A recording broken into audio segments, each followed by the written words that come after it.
Sairam, Brother Waris. Sairam, Sreejith, how are you? Swami's grace, doing great. It's a great joy to be even in your company, as I've experienced in the past day or so. You are in full of love and bliss all the time. Can you please tell us a little bit about your background? I know that you're originally from Pakistan and you had a pure Islamic upbringing. For the sake of viewers, could you please throw a little more light on your early life, your childhood? As you said, I was born in Islamic, very pure Islamic upbringing, and my parents followed very pure Islamic principles, and it was a very Islamic household. But also very early I came to understand other religions and studied other religions, especially got introduced to Theosophy and the Theosophical Society in Karachi, Pakistan, and they had a library with all kinds of books from every mystical tradition. So that was part of my, became part of my upbringing in my early life. Very good. So you are open to other religions and other ideas, I guess. I had an impulse to study other religions, philosophy, mystical traditions very early in life, like from around the age of 14 or so. Did your surroundings, like your parents and your relatives, were they okay with you? Because I heard, like, it's when you're being brought up in a pure Islamic background, it's very difficult to go outside of that and then explore other areas. Is that true? That is true, but I was very fortunate that in my family, especially my mother, had a very deep acceptance of the way I was and my spirituality. So she was more concerned with my heart and my spirituality than what I believed in.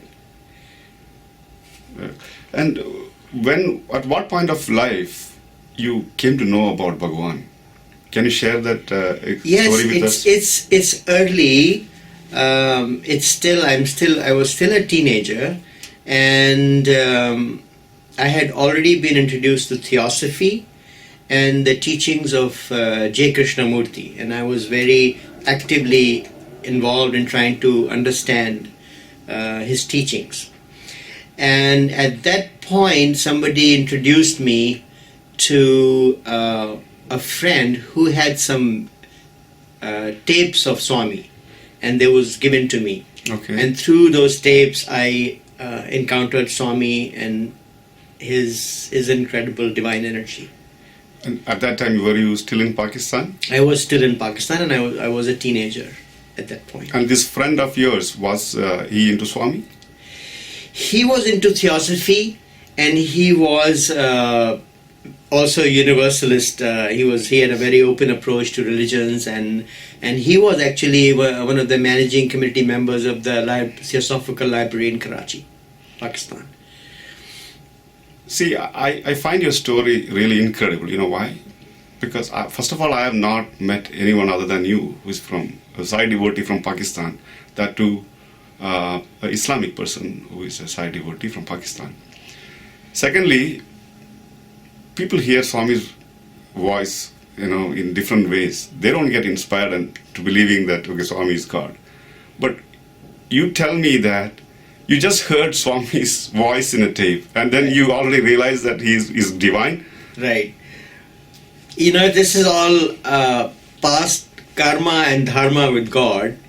And so I don't know what lies in background as far as past lives. We don't know what we are bringing from our past, and I'm sure that in my past there are happenings that have led to this perception and understanding and this extraordinary grace of being able to recognize him instantly, even without knowing very much about him. Wow. What do you do now? I know you live in San Antonio, Texas. Tell me a little bit about what do you do these days? I wasn't doing actively very much spiritually, except by chance I gave a couple of talks about a few years ago, 3-4 years ago, and after my first spiritual talk, Swami, that same night Swami came in a dream and blessed me in a very clear way, giving a sign to I should continue to talk about his teachings, his spiritual subjects, and they didn't have to be in reference directly with his name and in the form they have come to us in books, but to speak of truth and of the essential teachings of Sanatana Dharma in whatever form that people can understand it. So you combine Swami's teachings and definitely you include Swami's teachings in your talks. Definitely. I mean, but sometimes the words may be different. But I'll give you an example. If I'm talking about the 4 stages of the path, if I'm talking to people with a theosophical background, I may talk to them as the 4 initiations. And if people who are coming from a Vedic, I may talk about the 4 kinds of seekers, the Arthi, Arthati, Jinnasu, and the Sannyasi. Basically, it's the same thing. Those 4 stages exist no matter what path you follow. Those 4 stages will still come in, and Swami has shown us that those stages are there and a reality. Coming from your early roots as from Islamic religion, do you find any conflicts after you came to Bhagawan and started knowing about Bhagawan's teachings? Do you and also you give lectures on Vedanta and Vedantic concepts? Do you find any clashes or conflicts between these different faiths and different spiritual concepts? Of course not. I mean, Swami is very clear about that, and all great teachers have been very clear about that. These are the same truths, but only if your understanding is superficial and only attached to the external form of its manifestation, there are likely to be any conflicts. But if you go into a deeper understanding of these truths, then all these teachings point to the same thing. I know. So, a little bit I want to know about your personal life, just for the sake of the viewers also. Your family? I'm not married. I have sisters and brother and my some relatives in Pakistan, but and I have a brother in America, but I'm not married, and I just live a single life. So you chose this life for your spiritual reasons? That's just how it came about. I did not plan it in this way, but I guess my attention and my being consumed by the whole path and the inner growth was so important that I'd never got a chance to give any attention to anything else.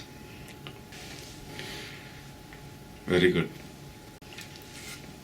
One of the things that I wanted to ask you, when Swami left his physical frame on 24th of April 2011, how did that news reach you, and what was your reaction to that news?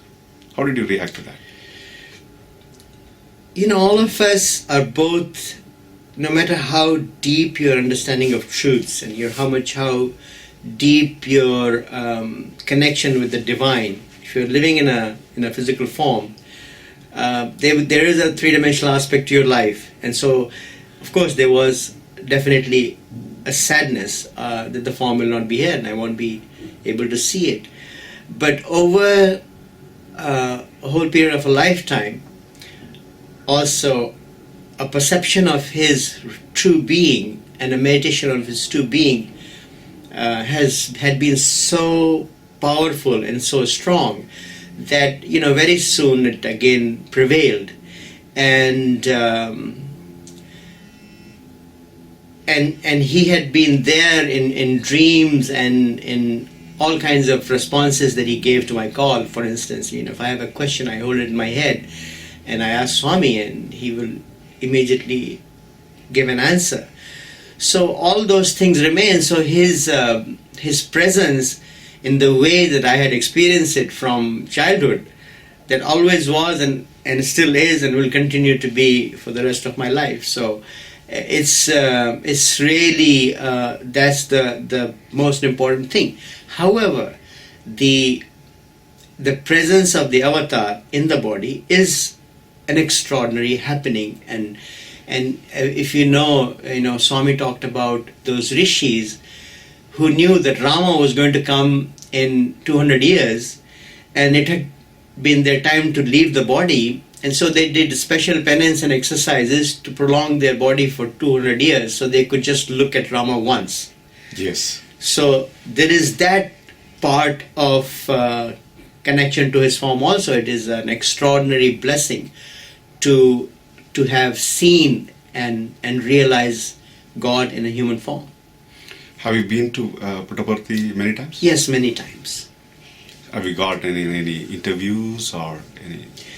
I never got an interview, but I did have some very strong and powerful dreams. Especially there was a period of time between 88 and 90 that I had the most dreams of him, and they were all very powerful dreams. And this is during the time when you were coming into Swami's fold. Is that correct? I had known and recognized him, like I said, when I was still in Pakistan. But after coming to America, I very soon discovered ways to connect with him and started going to the Tustin Center and became actually actively involved in the Sai Organization. Which year was this when you moved to America? I came to America in 1983. 1983, oh, that's a long time ago. That has been 30 years. 30 years. And you were involved in Sai Organization work? In the sense that I worked as a volunteer, as a regular volunteer at the Tustin Book Center for more than 2 years. I see. Very good.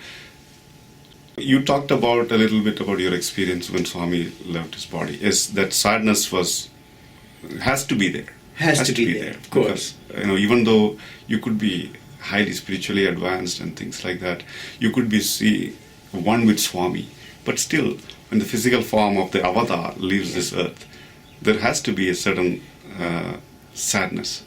Yeah, because you are in a three-dimensional form also, and it's part of your reality, and so that sadness will be there. Did the thought occur to you at any point of time that he may come back in his same form that we had seen him before as Sathya Sai Baba? Did that thought occur to you at all at some point of time? Because I'm a great believer in Swami is going to come back in the same physical form to fulfill his words. And his mission has not yet been completed. Did that thought occur to you at all? Well, because he left earlier than his declared stay on earth. So all kinds of things were being said and all kinds of things were coming to mind, and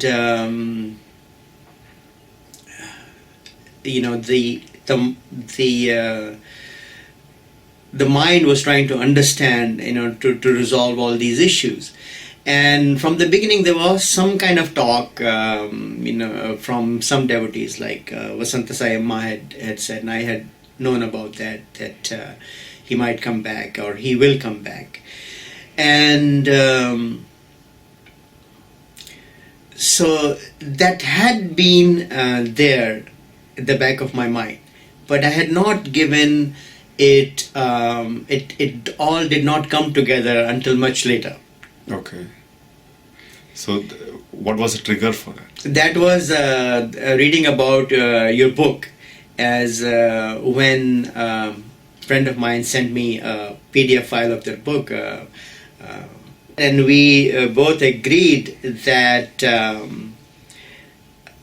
all the prophecies about Swami and everything falls into place, and the book does make incredible sense, and it would be the fulfillment of every prophecy, that if he would come back.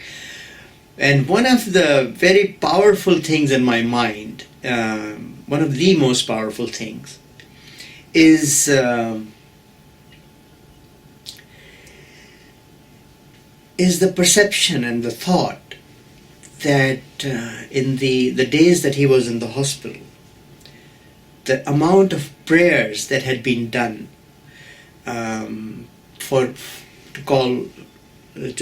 him to heal himself, that was such an incredible amount of prayer that was done worldwide.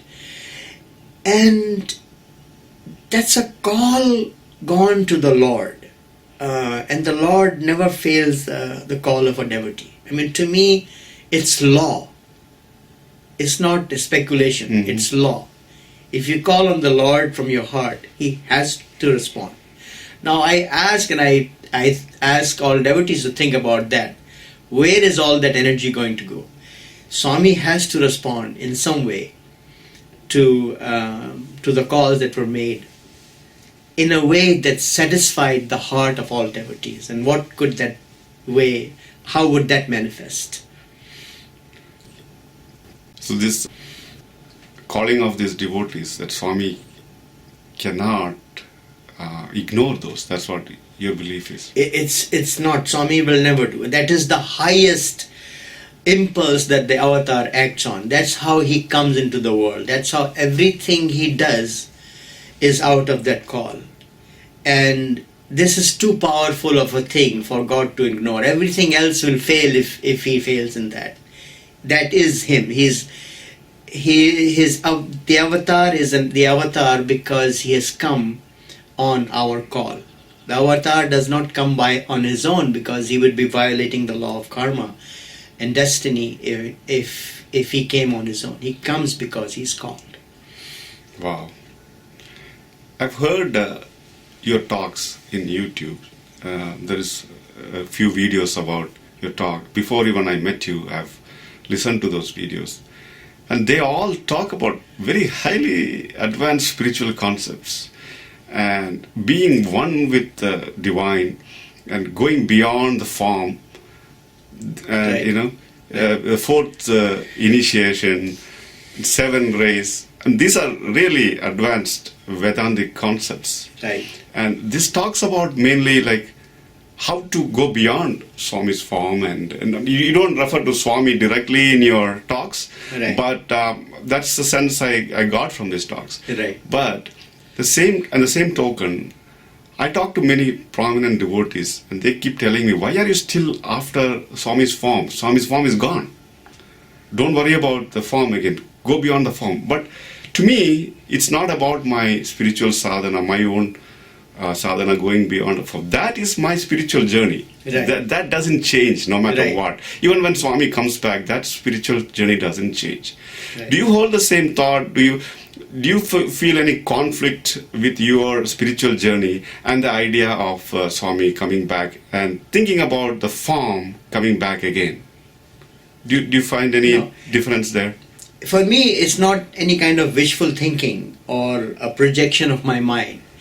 It's what all the signs seen from a very discerning mind are pointing to, and a fulfillment of the divine plan. And that's how I perceive it. And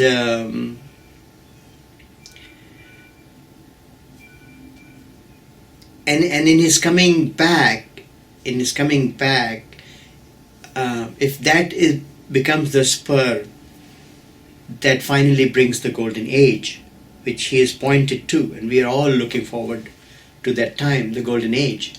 We all want that time. We all calling for that time, and it seems like that would be the final happening that will move the whole world into the golden age. So the golden age is a reality. The golden age is definitely a reality. It's going to come. It's many sensitive people and psychics are already feeling it coming. It's determined in the causal planes. It's determined. It's waiting to descend. And do you feel that it's Swami's return, such a powerful event that's going to happen? Is that what is going to trigger the golden age? Is that what your belief is? I believe that Swami's coming will be such an extraordinary happening that that will. Before I answer that, I want to say that Swami said in 2009 that it's very close. I was there when he said it. He said 18 years. It will have already happened completely. Now where we are, with a lot of things that are not good, and greed and competitiveness and ego rampant in the world, something has to happen very big to bring about that golden age in a very short period of time. And Swami has spoken extraordinary things about the golden age. It's all there in his discourses, in interviews. Extraordinary things. For instance, one of the things he said, somebody asked him, Swami, what is the hallmark of that age? What is the principal thing that distinguishes it from this time? And Swami said that in that time, your only real worth in this world, your only real worth in this world will be your spiritual worth. Nothing else will matter. Your money, your capabilities, your youth, nothing else will be important in this world anymore. But we are not there, it seems. I mean, if we just create in our mind a progression from this world as far as evolution goes, it may take hundreds of years to come to that point. So something's got to happen which represents a quantum leap. Wow, yeah. to come to that. And so something of the nature of Swami's return, or something as powerful as that, has to happen for this world to change to a degree where our spiritual worth becomes the most important thing in our lives. Wow, so good. Wonderful explanation. Thank you. There was one more thing I noted down that I wanted to ask you so that I would not forget. When I was being interviewed by Soul Journ's brother Ted, I told him that I want to speak a little bit about Biharul Anwar and Islamic prophecies about Bhagawan's coming back. But then our discussion diverted into some other things. I did not remember to bring that up again in the interview. And some devotees, they were emailing me and asking about what did you really want to talk about it? We are eager to know. And I promised that if Swami gives me a chance again, I will talk about it. But now I believe that it's much more apt that it should come from a person like you who has first-hand experience with the Islamic prophecies. Right. And can you throw some light on the Islamic prophecies concerning Bhagawan, and also Biharul Anwar in particular, because that's some incredible prophecies I've seen in that book Right. regarding Swami and his disappearance in the first place and the eventual reappearance. Right. Let me talk a little bit about the time that Biharul Anwar was written and came into this world. It was around the 11th century, which was an extraordinary revival of Islamic energy in this world. There was the time that 95% of the Sufis, the greatest Sufis that we know, came into this world. That was the time the Arabs were at the zenith of their power, and their in every field, in the spiritual field, in astronomy, in mathematics. In fact, present day science is based on their discoveries. A lot of what became present day science. I mean, the math and algebra came into that. So it was a wave of some kind of energy that was in this world, and so it was a tremendous flow of energy coming through that form, and divine energy coming through form. And Bihar Anwar came into this world on the same wave, in other words, written by Allama Majlisi. And it is one of the most noted books of Shia religious literature, next only to the Quran and Hadith. It's a very highly respected Shia work.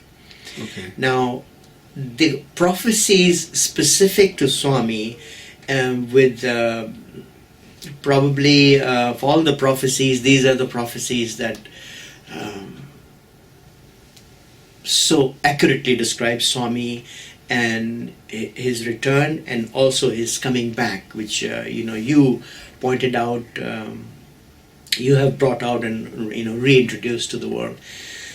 So Biharul Anwar is unique in the sense that it is so specific. There are other prophecies about the Mahdi, and they could generally be attributed to Swami's return, but the Biharul Anwar is the most specific of all these prophecies. I see. Which is in detail very accurate about the description of Swami. So can you tell us a little bit more about what are the prophecies, like how do they relate to Bhagawan's return? I know you may not be remembering all the exact specific. Right. For instance, there are specific passages about him disappearing for a period of time and returning again. Oh. So, and I think that in Bihar Anwar is unique in that. Only other thing that I can think that you might refer to is the nadis, the nadis Yes. to talk about such a happening. But outside of that, of spiritual literature of more recent times, it's the Bihar Anwar that talks about the Mahdi disappearing and coming back. And of course, when it talks about Mahdi, originally, the description is so uncanny. It is Swami, it cannot be another being. It's just, from the crown of hair to the mole to the orange robe, and, all the details we're all familiar with, are giving in great detail in Bihar Anwar. Wow. And what does the word Mahdi stand for? What does it mean? The Mahdi means, one of the meanings of the Mahdi is the promised one. Promised one. And is promised one, who promised? Like, is the God's promise? God's promise. I see. And this Biharul Anwar originally came out as a discussion between prophet and his disciples. Is that my understanding is correct on that? I think it is that. I think it's also a commentary on a certain chosen hadith. Hadith is the sayings of the prophet, as opposed to Quran being the direct revelation of God. So, what point in history did this book come out? Is it much after Prophet's Yes, time? it's about 500 or 600 years later. Wonderful. Yeah, so it's about at the time that the revival of Islam and the extraordinary wave of Sufi energy that came around the 11th century. You don't have any doubt in your mind that Swami is going to come back in the same physical form? Everything is just very powerfully pointing to that, and so it'd be more a question of great surprise that if it doesn't happen than to have I would have no surprise on his coming back. To me it'd be a most expected thing. Wow. You really re-energized and revitalized. I'm sure that I was really, elated just by talking to you.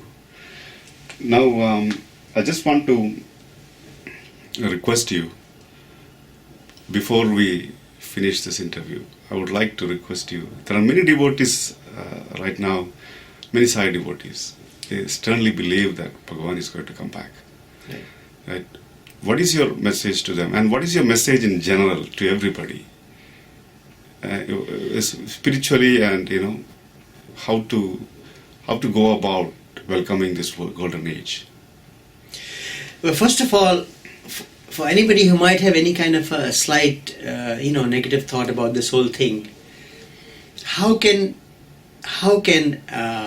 dwelling on God and expecting Him to come have any kind of negativity? You're just dwelling on God,